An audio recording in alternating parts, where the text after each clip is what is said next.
యెహోషువ 5వ అధ్యాయం మొదటి వచనం మనం అందరం కలిసి గట్టిగా బిగ్గరగా ప్రార్థనాపూర్వకంగా అర్థాన్ని గ్రహిస్తూ చదువుదాం. యెహోషువ పుస్తకము అందులో 5వ అధ్యాయము మొదటి వచనాన్ని మనమందరము కలిసి గట్టిగా బిగ్గరగా ప్రార్థనాపూర్వకంగా అర్థాన్ని గ్రహిస్తూ చదువుతాం. మన అంశాన్ని మనము కంటిన్యూ చేస్తున్నాము. సో దయచేసి మీ బైబిల్స్ తీయండి, బైబిల్స్ చూడండి, బైబిల్స్ చదవవలసిందిగా యేసు నామమున మీకు మనవి చేస్తున్నాం. యెహోషువ గ్రంథము 5వ అధ్యాయము మొదటి వచనం. వారు దాటుచుండగా ఇశ్రాయేలీయుల ఎదుట నుండి యెహోవా యోర్దాను నీళ్లను ఎండజేసిన సంగతి యోర్దానుకు పడమటి దిక్కుననున్న అమోరియల రాజులందరూ సముద్రము నొద్దనున్న కనానీయుల రాజులందరూ వినినప్పుడు వారి గుండెలు చెదిరిపోయెను. ఇశ్రాయేలీయుల భయము చేత వారికిక ధైర్యం ఏమియూ లేకపోయేను. చదువుకున్న ఈ యొక్క లేఖన భాగాన్ని దేవుడు మన కొరకు దీవించుగాక. ఈ యొక్క అంశాన్ని మనము ఆరంభించినాము. యెహోషువ పుస్తకాన్ని మనము ఆరంభించినాం అండ్ ఈ యొక్క యెహోషువ పుస్తకాన్ని మనం ధ్యానించడానికి ప్రయత్నం చేస్తున్నాము. సో కాబట్టి ఏం చేస్తున్నాము అనంటే, ఈ యొక్క పోయిన వారం మనం చూసింది ఏంటి అంటే 4వ అధ్యాయము ఆఖరి వచనము. ఈ యొక్క 4వ అధ్యాయము ఆఖరి వచనాన్ని ఆధారం చేసుకొని ఏం చేసినామంటే, నేను దేవుని అందలి భయభక్తులు కలిగి ఉన్నాను అనే దానికి రుజువు ఏంది, ఆ యొక్క రుజువును మనం చూడడానికి ప్రయత్నం అనేది చేసినాం.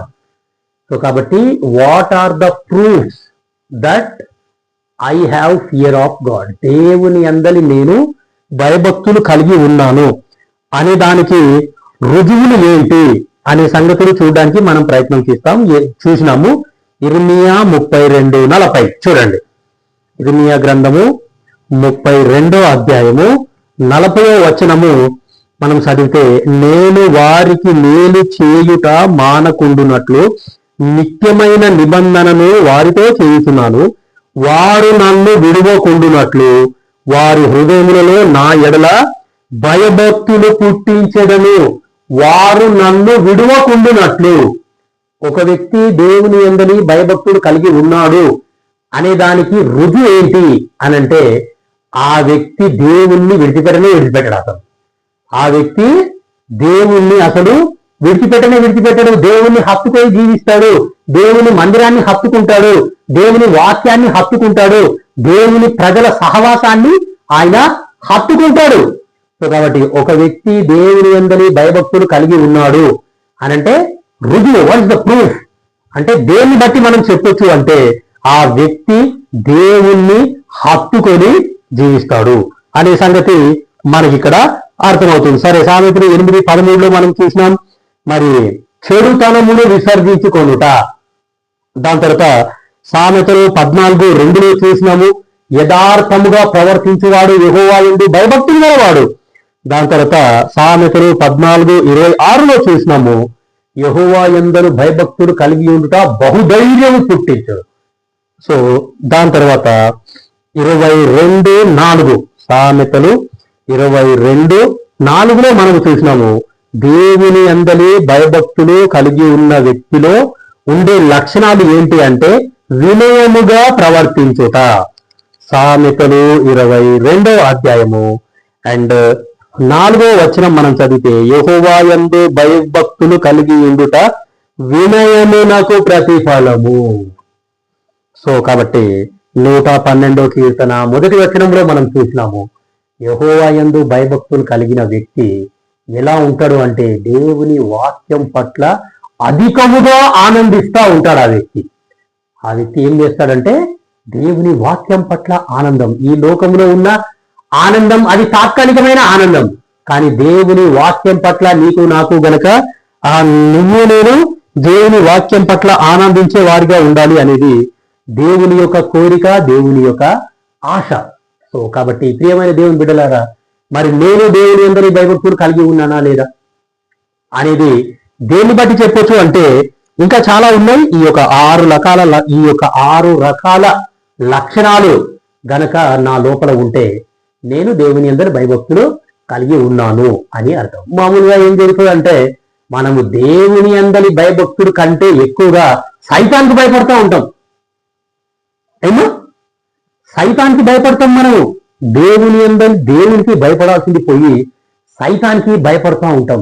ఎందుకంటే వాడు నాశనం చేస్తాడు, వాడు పాడు చేస్తాడు, వాడు నా యొక్క ఆస్తిని పాడు చేస్తాడు, లేకపోతే ఇంకేదో పాడు చేస్తాడు, నా ఆరోగ్యాన్ని పాడు చేస్తాడని మనం భయపడతాం. కానీ దేవునికి మనము భయపడాలా. దేవుని అనుమతి లేకుండా ఆ సైతాన్ గారు కూడా ఏమి చేయలేడు.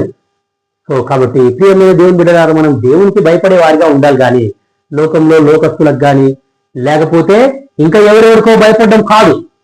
సో ఒక ప్రాంతంలో మేము పరిచర్యకు వెళ్ళినాం. అంటే నా సోదరుడే, నా యొక్క ఫ్రెండ్, నాతో పాటు కలిసి చదువుకున్న ఒక వ్యక్తి, ఆయనకి సువార్త చెప్పడానికి పోతే మేము బైబిల్ బ్యాగ్స్ వేసుకొని, బైబిల్ చేతిలో పట్టుకొని, కరపత్రాలు చేతిలో పట్టుకొని వాళ్ళ ఇంటికి వెళ్ళాం. ఇంటికి వెళితే అరే వీళ్ళెవరో చిరస్థాన పనులు వచ్చినట్టున్నారు, హాస్టల్ వచ్చినట్టున్నారు అని ఆయన ఇంట్లో ఎవ్వరూ లేరు. అసలు నా దోస్త్ ఒక్కడే ఉన్నాడు, మిగతా వాళ్ళంతా పారిపోయినారు, ఇంట్లో లేనే లేదు.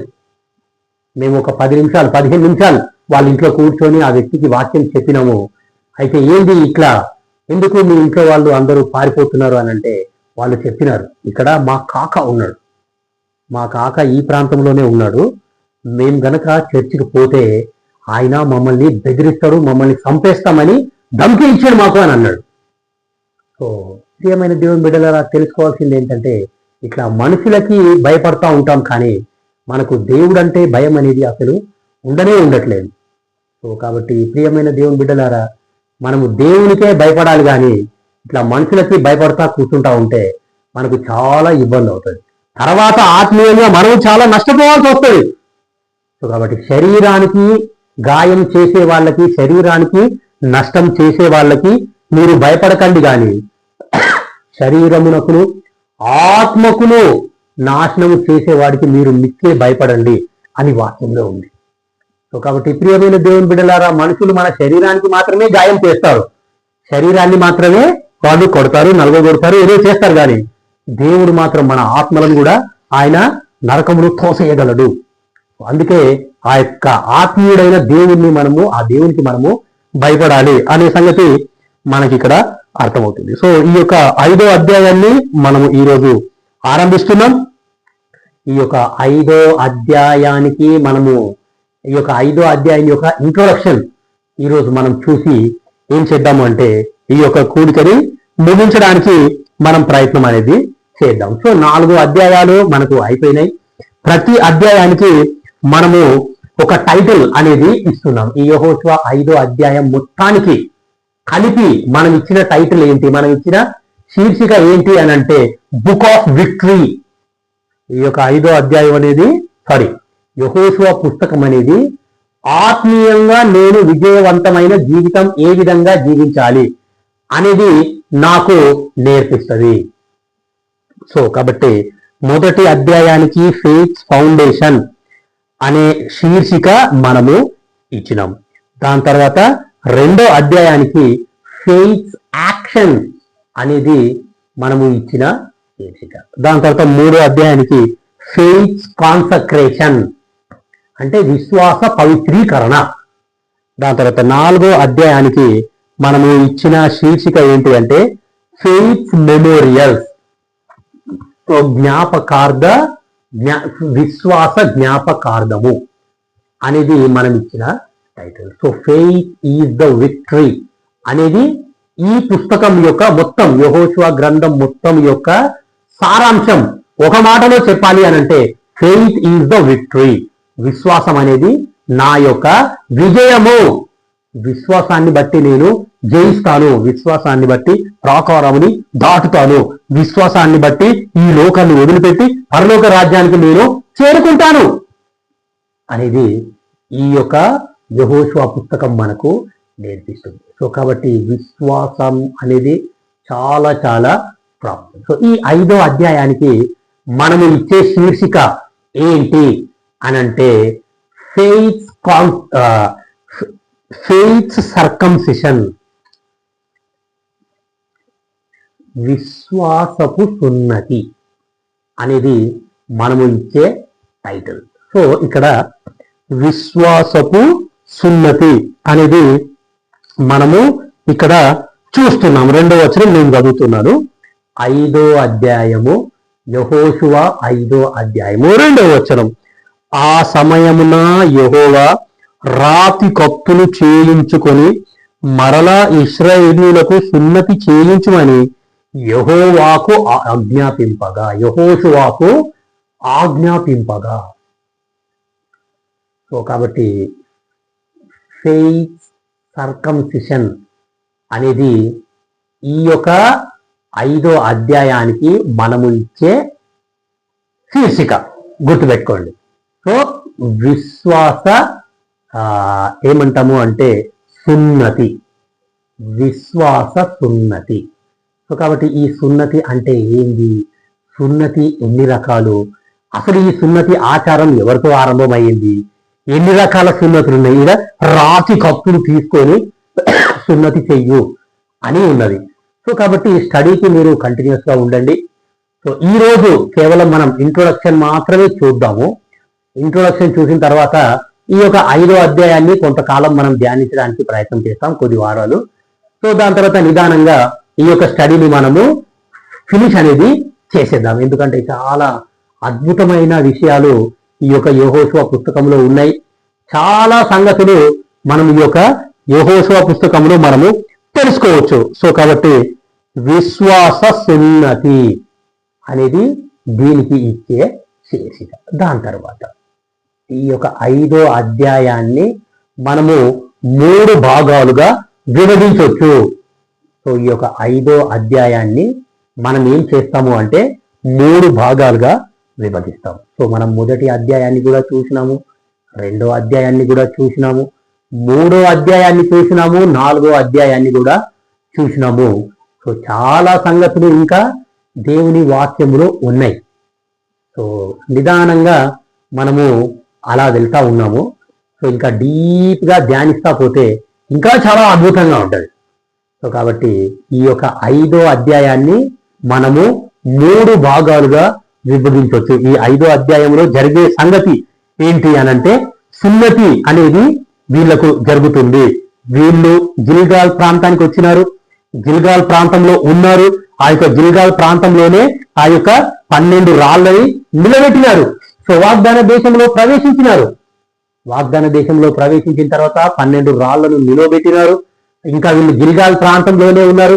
ఆ రాళ్ళు నిలబెట్టిన తర్వాత దేవుడు యెహోషువకు ఆజ్ఞాపిస్తున్నారు ఏంటి అంటే, నువ్వు రాతి కత్తులు తీసుకొని ఈ పిల్లలందరికీ కూడా సున్నతి చెయ్యు అని దేవుడు ఆజ్ఞాపిస్తా ఉన్నాడు. సో కాబట్టి ప్రియమైన దేవుని బిడ్డలారా, మనం కూడా సున్నతి పొందిన వాళ్ళమే. సో ఈ సున్నతి గురించి మనము డీప్ గా మంచిగా ధ్యానిస్తాం. సో కాబట్టి ఈ యొక్క 5వ అధ్యాయంలో వీళ్ళంతా సున్నతి పొందుకున్న తరువాత ఏం జరుగుతుంది అనంటే చూడండి, 9వ వచనం. అప్పుడు యెహోవా, నేను ఐగుప్తు అవమానమును నీ మీద నుండి దొరలించి వేసి ఉన్నానని యెహోషువతో అనను. అందుచేత నేటి వరకు ఆ చోటికి గిల్గాల్ అని పేరు. సో కాబట్టి ప్రియమైన దేవుని బిడ్డలారా, గిల్గాలులో వీళ్ళంతా ఉన్నారు. గిల్గాలులో ఉన్న తరువాత ఏం చేసినారు అంటే 10వ అధ్యాయము, 11వ అధ్యాయము, 10వ వచనము, 12వ వచనము, 11వ వచనం, 10, 11, 12 వచనాలు యెహోషువ పుస్తకము, యెహోషువ గ్రంథము 5వ అధ్యాయము 10, 11, 12 వచనాలలో ఏముంటదంటే, ఆ గిల్గాల్ అనే ప్రాంతంలోనే ఈ ప్రజలు ఏం చేస్తారు అంటే పస్కా పండుగను ఆచరిస్తారు అనే సంగతి నీకు నాకు ఇక్కడ అర్థమవుతూ ఉంది. సో కాబట్టి ఈ 5వ అధ్యాయంలో ఏముంది అంటే, 1 వీళ్ళు సున్నతి పొందుట, 2వది పస్కా పండుగను ఆచరించుట. దాని తర్వాత పస్కా పండుగ ఆచరించిన వెంటనే ఏం జరుగుతుంది అంటే, దేవుని దూత అనేవాడు వాళ్ళ మధ్యలోకి వచ్చేస్తాడు. దేవుని దూత ప్రత్యక్షం అవుతాడు. సో ఆఖరి 3 వచనాలు మనము అదే చూస్తాం, the captain of the host of the lord. So దేవుని యొక్క దూత, సేనాధిపతి మనకు ఇక్కడ కనబడుతూ ఉంటాడు. ఆ సేనాధిపతి వచ్చి వాళ్ళకి ప్రత్యక్షం అవుట, అండ్ ఆ యొక్క సేనాధిపతి నేను మీ పక్షంలోనే ఉన్నాను అని ధైర్యం ఇచ్చుట, ఆ యొక్క సేనాధిపతి యేసుక్రీస్తు ప్రభుల వారికి సాదృశ్యము. కాబట్టి యేసుక్రీస్తు ప్రభుల వారు ఎంతో గొప్ప త్యాగాన్ని మన కొరకు చేశాడు. సో వీళ్ళు ఈ యొక్క యెహోషువ 5వ అధ్యాయము 10, 11, 12 వచనాలలో వాళ్ళు పస్కా పండుగని ఆచరిస్తారు. సో పస్కా పండుగ అంటే గుడ్ ఫ్రైడే అని అర్థం. పాత నిబంధన కాలంలో పస్కా పండుగ అని అంటే మనకు అర్థమయ్యే భాషలో చెప్పాలంటే గుడ్ ఫ్రైడే. సో కాబట్టి ఈ యొక్క పస్కా పండుగని వాళ్ళు ఆచరిస్తారు. సో ఈ యొక్క 5వ అధ్యాయాన్ని మనం ఏం చేస్తాము అంటే 3 భాగాలుగా విభజిద్దాం. మొదటి 9 వచనాలు ఏంటి అనంటే fear of Israel people and circumcision. So దేవుని ప్రజల యొక్క భయం అనేది ఇతర ప్రాంతాల వాళ్ళకి వచ్చేసింది. దాని తర్వాత దేవుని ప్రజలు అనేటువంటి వాళ్ళు సున్నతి చేయబడుట అనేది ఈ మొదటి 9 వచనాలలో మనము చూస్తాం. సో ఈ 5వ అధ్యాయాన్ని మనం 3 భాగాలుగా విభజిస్తున్నాం. మొదటి 9 వచనాలు ఏమి అంటే fear of Israel. So Israel ప్రజల యొక్క భయం అనేది ఇతర దేశాల వాళ్ళకి పాకింది. ఇతర దేశాల రాజులు ఏమంటే గడగడగడగడ ఓడిపోయినారు. సో దాని తర్వాత ఆ ప్రజలు ఏమి అంటే సున్నతి పొందుట, దేవుని ప్రజలైనటువంటి వారు సున్నతి ఆచారములు ఆచరించుట అనేది మొదటి 9 వచనాలలో మనము చూస్తున్నాం. దాని తర్వాత 2వ భాగం. సో ఈ 5వ అధ్యాయాన్ని 3 భాగాలుగా మనం విభజిస్తున్నాము. మొదటి 9 వచనాలు fear of the people of Israel and the circumcision of the Israelites అనేది మొదటి భాగం. 2వ భాగం ఏంటి అంటే 10, 11, 12 వచనాలు. యెహోషువ 5వ అధ్యాయము 10, 11, 12 వచనాలలో ఏముంటదంటే ఆ గిల్గాల్ అనే ప్రాంతంలో వీళ్ళు ఏం చేస్తారు అంటే పస్కా పండుగని ఆచరిస్తారు. పస్కా పండుగ అంటే గుడ్ ఫ్రైడే అని అర్థం. సో నీకు నాకు అర్థం అవ్వాలి అంటే పస్కా పండుగ అంటే గుడ్ ఫ్రైడే. సో కాబట్టి ప్రియమైన దేవుని బిడ్డలారా 13, 14, 15 వచనాలలో యెహోషువ యెరికో ప్రాంతమున ఉన్నప్పుడు అతడు కన్నులెత్తి చూడగా దూసిన కత్తి చేత పట్టుకొని ఉన్న ఒకడు అతని ఎదుట నిలిచి ఉండెను. యెహోషువ అతని వద్దకు వెళ్ళి నీవు మా పక్షముగా నిన్నవాడవా మా విరోధుల పక్షముగా నిన్నవాడవా అని అడగగా అతడు కాదు, యెహోవా సేనాధిపతిగా నేను వచ్చి ఉన్నానను. యెహోషువ నేల మట్టుకు సాగిలపడి నమస్కారం చేసి నా ఏలినవాడు తన దాసునికి సెలవిచ్చినదేమని అడిగెను. అందుకు యెహోవా సేనాధిపతి నీవు నిలిచి ఉన్న ఈ స్థలము పరిశుద్ధమైనది, నీ పాద రక్షణను తీసివేయమని యెహోషువతో చెప్పగా యెహోషువ అలాగూ చేసెను. యెహోవా సేనాధిపతి అంటే సాక్షాత్తు యేసుక్రీస్తు ప్రభులవారు. నువ్వు యెహోషువకు డౌట్ వచ్చింది, నువ్వు మా పక్షంగా యుద్ధం చేసేవాడివా లేకపోతే మా శత్రువుల పక్షంగా యుద్ధం చేసేవాడివా అంటే నేను యెహోవా యొక్క సేనాధిపతిగా నీ మధ్యలోకి వచ్చినాను అనంటే యెహోషువకి చాలా సంతోషమైంది. దేవుడు మన పక్షాననే ఉన్నాడు, దేవుడు మన పక్షాననే యుద్ధం చేస్తున్నాడు, ఆయన మన పక్షాన ఉన్నాడు కాబట్టి ఈ యెరికో అనే ప్రాకారాన్ని మనం దాటినాం, యెరికో అనే నదిని మనము దాటినాము, యోర్దాను నదిని మనము దాటినాము. ఇప్పుడు యెరికో ప్రాకారాలు కూడా మనము దాటబోతున్నాం. సో కాబట్టి యెహోవా యొక్క సేనాధిపతి ఆయన ఏం చేస్తున్నాడు అంటే వాళ్ళ మధ్యలోనే ఉన్నాడు. ప్రియమైన దేవుని బిడ్డలారా, దేవుడు కూడా మన మధ్యలోనే ఉన్నాడు, మన మధ్యలో ఆయన పని చేస్తున్నాడు, మన మధ్యలో ఆయన అద్భుత కార్యాలు, ఆశ్చర్య కార్యాలు, మహత్కార్యాలు, సూచక క్రియలు చేయబోతున్నాడు.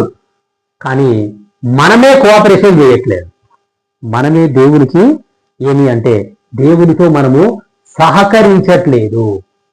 కాబట్టి ఎంత బాధాకరమైన విషయమో కదా. సో దేవుడు మన ద్వారా అద్భుత కార్యాలు, ఆశ్చర్య కార్యాలు, సూచక క్రియలు చెయ్యాలని అనుకుంటున్నాడు.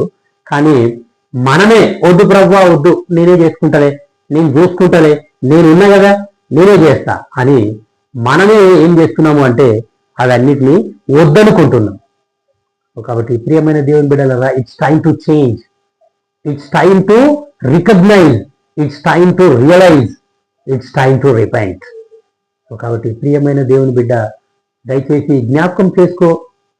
సో ఇట్లా మూర్ఖంగా ముందుగా ఉండడం అనేది అది మనకంత మంచిది కాదు. సో ఈ యొక్క 5వ అధ్యాయం యొక్క ఇంట్రొడక్షన్, ఈ 5వ అధ్యాయానికి మనం ఒక శీర్షిక ఇచ్చినాము, ఫెయిత్ సర్కంసిషన్, విశ్వాస సున్నతి అనే శీర్షిక మనం ఇచ్చినాం. దాని తర్వాత ఈ 5వ అధ్యాయం మనకు ఏం చూపిస్తుంది, ఏమి జ్ఞాపకం చేస్తుంది అని అంటే ఆ యొక్క సంగతులు కూడా మనం చూసినాం. మన యొక్క భయము ఇతరులకి పుట్టేసింది. సో అంత ధైర్యంగా దేవుడు మనల్ని తయారు చేయాలనుకుంటున్నాడు ఆత్మీయంగా. కానీ నువ్వు నేనే మనము దేవునితో సహకరించట్లేదు ప్రియమైన దేవుని బిడ్డగా. సో ఎంత బాధాకరమైన విషయం అండి ఇది. సో కాబట్టి ప్రియమైన దేవుని బిడ్డగా అట్లా అలా ఉండకండి. దయచేసి మంచి మనస్సాక్షి కలిగి మంచి ప్రవర్తన కలిగి నువ్వు నేను గనక జీవిస్తూ ఉంటే అసలు మన పవిత్రతను బట్టే ఇతరులకి భయం అనేది వచ్చేస్తూ ఉంటది. కానీ నేటి దినాలలో ఆ సంగతులన్నీ మనం మర్చిపోయినాం, ఎవరికి గుర్తులేవు. అసలు నేను ఒక పవిత్ర జనాంగము, నేను పరిశుద్ధుడైన దేవుణ్ణి నమ్ముకున్నాను, నేను కూడా పవిత్రంగానే ఉండాలి, నేను కూడా దేవునికి లోబడే ఉండాలి. ఆ యొక్క లోబడే తత్వం అనేది నేటి దినాలలో ఎవరిలో కూడా మనము చూడట్లేదు, గమనించట్లేదు. సో కాబట్టి ప్రియమైన దేవుని బిడ్డలారా, మనం ఎంత జాగ్రత్తగా ఉండాలి. సో ఈ యొక్క యెహోషువ 5వ అధ్యాయాన్ని ఏం చేసినామంటే 3 భాగాలుగా మనము విభజించినాం. మీకు అర్థమవుతుందా వాక్యం? అన్ని ఎంత నీట్గా చెప్తున్నాం, ఎంత నీట్గా చూస్తున్నాం. ప్రతి అధ్యాయాన్ని మనము విభాగించి మరి చదువుతూ ఉన్నాం, ధ్యానిస్తూ ఉన్నాం, కేవలం మీకు అర్థం అవ్వడానికే. ఏమో కాబట్టి చాలా జాగ్రత్తగా వినండి, ఇతరులకు కూడా చెప్పండి. ఈ యొక్క స్టడీకి కంటిన్యూస్ గా ఉండవలసిందిగా మనం చేస్తున్నాం. మొదటి 9 వచనాలు, యెహోషువ 5వ అధ్యాయంలో మొదటి 9 వచనాలు మనం చూసినాము. The fear of the people of Israel to other nations and the circumcision of the Israelites. So ఇస్రాయేలు ప్రజల యొక్క భయం అనేది ఇతర దేశాలకి చెందిపోయింది. సో కాబట్టి ఇజ్రాయెల్ అంటే ఎంత పవర్ఫుల్ నేషన్, జీవం గల దేవుడు, యుద్ధశాలి, పరాక్రమం గల దేవుడు, రోషము గల దేవుడు, దహించు అగ్ని, ఆ దేవుడు వాళ్ళ పక్షాన ఉన్నాడు. కాబట్టి అందుకే ఆ దేవుడు ఆయన ప్రజలను కూడా ఎంత బలవంతులుగా చేసినాడు అంటే వాళ్ళకి అసలు ఏది కూడా కాదు, అంత ధైర్యంగా వాళ్ళు ఉంటారు. సో నేటి దినాలలో మనం చూస్తున్నాం, ఎన్నో యుద్ధాలు జరుగుతూ ఉన్నాయి. ఇజ్రాయెల్ దేశంకి, ఇరాన్కి, దాని తర్వాత ఇజ్రాయెల్ దేశంకి ఇతర దేశాలకు కూడా మరి ఇరాన్కే సపోర్ట్ చేస్తూ ఉన్నారు. అయినా సరే ఇజ్రాయెల్ దేశం వాళ్ళు అసలు కదిలింపబడట్లేదు, వాళ్ళు భయపడట్లేదు, చెక్కు చెదరట్లేదు, చాలా ధైర్యంగా ఉన్నారు. సో ఆ ధైర్యం పేరే యెహోవా, తండ్రి అయిన దేవుడు. సో కాబట్టి ఆ యొక్క ధైర్యాన్ని బట్టే ఇతర దేశాలకి భయం అనేది పుట్టుకొస్తా ఉంది. కాబట్టి ప్రియమైన దేవుని బిడ్డలారా, ఆత్మీయంగా దేవుడు నిన్ను నన్ను కూడా అంత ధైర్యవంతులుగా తయారు చేయాలి అంటే ఎటువంటి పరిస్థితి అయినా సరే ఎదుర్కొనే శక్తి నీకు నాకు ఈ దేవుడు ఇచ్చినాడు. కాబట్టి మొదటి 9 వచనాలు ఏమి అంటే the fear of Israelites and the circumcision of Israelite. ఇస్రాయేలు ప్రజల యొక్క భయము, ఇతరులకు పుట్టుట, అండ్ ఇస్రాయేల్ ప్రజల యొక్క సున్నతి అనేది మొదటి 9 వచనాలు చూసినాం. 10, 11, 12 వచనాలు రెండవ భాగం.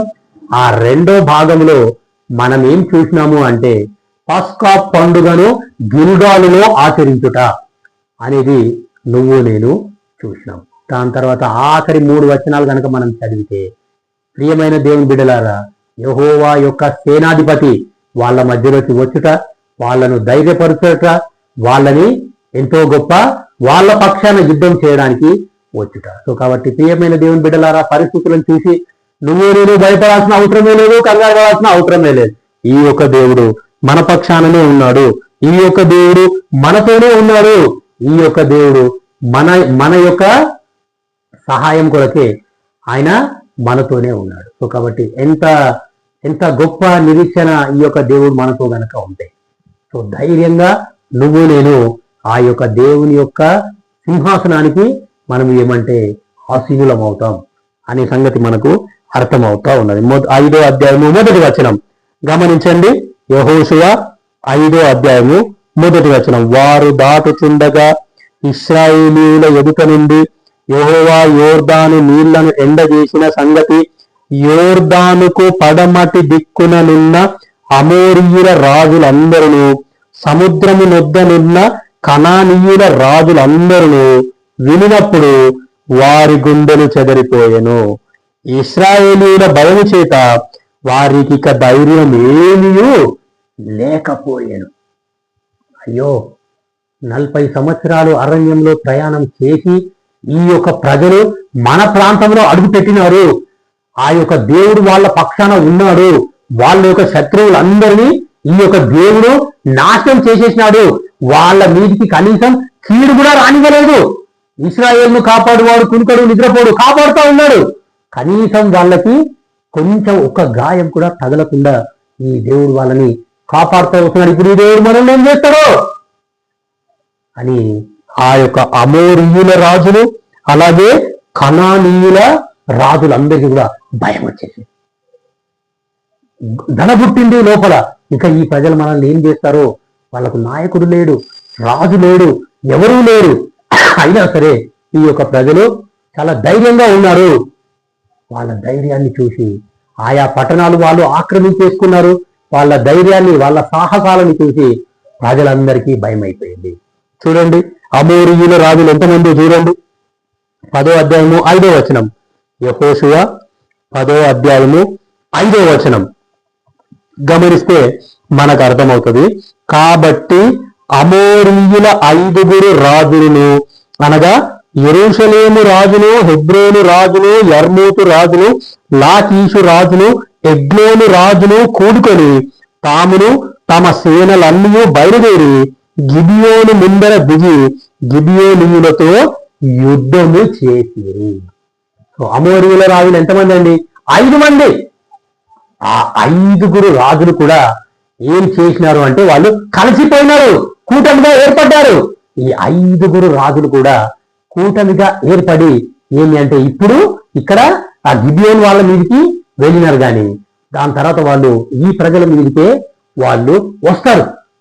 సో కాబట్టి అమోరీయుల 5 రాజులు కూడా ఏమవునారు అంటే భయపడిపోయినారు. ఇశ్రాయేలు ప్రజల యొక్క ధైర్యం చూసి, వాళ్ళ యుద్ధాన్ని చూసి, వాళ్ళ యుద్ధం ఏ విధంగా పోరాడుతున్నారు అనే సంగతి చూసి ఈ యొక్క 5 రాజులకి గుండెలు అదిరిపోయినాయి, గుండెలు ఊడిపోయినాయి. కాబట్టి ప్రియమైన దేవుని బిడ్డలారా, వాక్యాన్ని మనము ఆత్మీయంగా అర్థం చేసుకుంటే ఈ యొక్క 5 రాజులంటే శత్రువులు మన యొక్క ధైర్యాన్ని, మన యొక్క విశ్వాసాన్ని, మన యొక్క ప్రార్థన పట్టుదలని, మన యొక్క వాక్యాన్ని, నా లోపల వాక్యాన్ని చూసి ఈ యొక్క పరిస్థితులన్నీ కూడా భయపడి పారిపోవాలా. నేను పరిస్థితులకు భయపడి నేను పారిపోవడం కాదు, కానీ ఈ యొక్క పరిస్థితులే మనల్ని చూసి భయపడి పారిపోవాలి. అందుకే ఇంతకు ముందు మనం చూసినాం, ఆ యొక్క సమస్యలను చూసి ప్రవ్వా నాకు ఇంత పెద్ద సమస్య వచ్చింది అని చెప్పడం కాదు, కానీ ఆ యొక్క సమస్యతో నువ్వు చెప్పేసేయి, నా దేవుడు ఇంత గొప్పవాడు. కాబట్టి అటువంటి ధైర్యంతో నువ్వు నేను ఉండాలి. దాని తర్వాత చూడండి కనానీయుల రాజులందరూ ఎంతమంది చూడండి. 12:24 యెహోషువ 12వ అధ్యాయము 24వ వచనం గనక మనం చదివితే మనకు అక్కడ చాలా అద్భుతమైన మాట అర్థమవుతుంది. సో కాబట్టి ఏమి అంటే ఆ రాజులందరి సంఖ్య 31. ఆ రాజులందరి సంఖ్య 31. సో ఈ యొక్క కనాను దేశంలో ఎంతమంది రాజులు ఉన్నారు? ఇలాంటి రాజులందరూ ఇంకా ఎంతమంది ఉన్నారు అని అంటే 31 రాజులు ఉన్నారంటండి. ఎంత పెద్ద దేశమో కదా, ఎంత పెద్ద ప్రాంతం అది.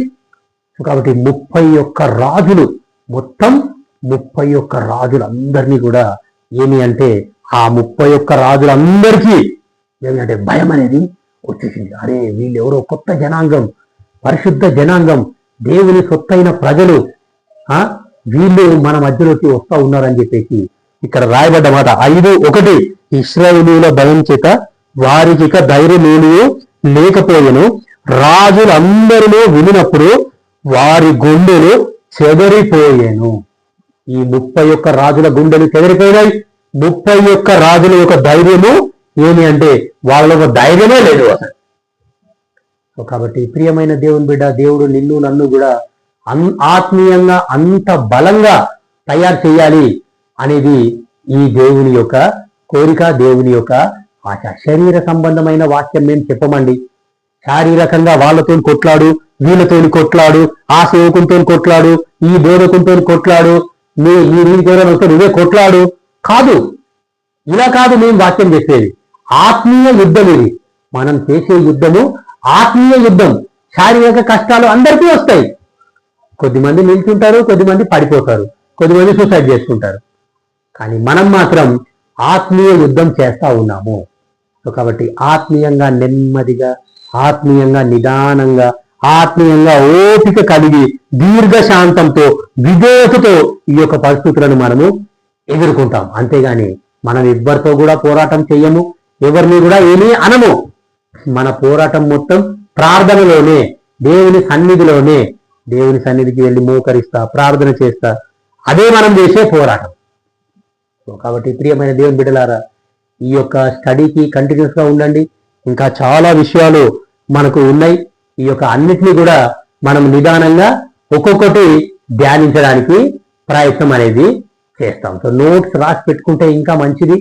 అండ్ ఏమి అంటే నేను ఏ విధంగా అయితే చెప్తున్నానో అదే విధంగా మీరు కూడా రాసి పెట్టుకుంటే మీకు చాలా అద్భుతంగా ఉంటుంది, అద్భుతంగా అర్థమవుతుంది.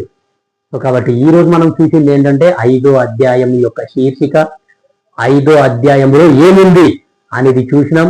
దాని తర్వాత ఈ 5వ అధ్యాయం యొక్క విభజన అనేది మనము చూసినాం. సో కాబట్టి దేవుడి వాక్యం దీవించును గాక. మోకరించండి, ప్రార్థన చేస్తాం.